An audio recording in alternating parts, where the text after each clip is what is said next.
everybody, Forever Yours here. Now, what I'm going to do now is teach you guys how to sneeze when you can't.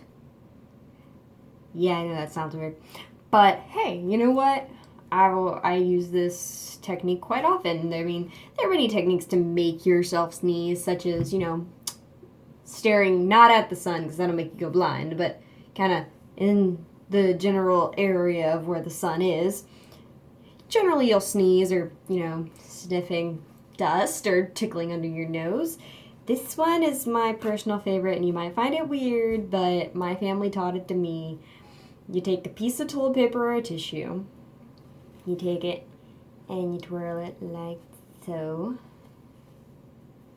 You make this tornado-like shaped spike thing. And then you stick it up your nose and you tickle. And you look up. And eventually you sneeze.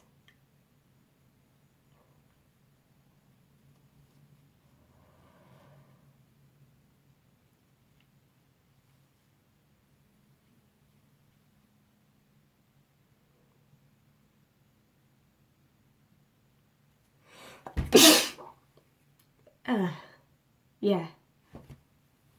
So anyway, works with both nostrils. Sometimes you wind up with a little... I should have had tissue in the other hand too. Anyway, works in both nostrils. Sometimes you wind up with a tear. Really tickles the inside of your nose, and that's why you sneeze. So anyway, yep, stick it up there. This is how you sneeze. Enjoy Forever Yours.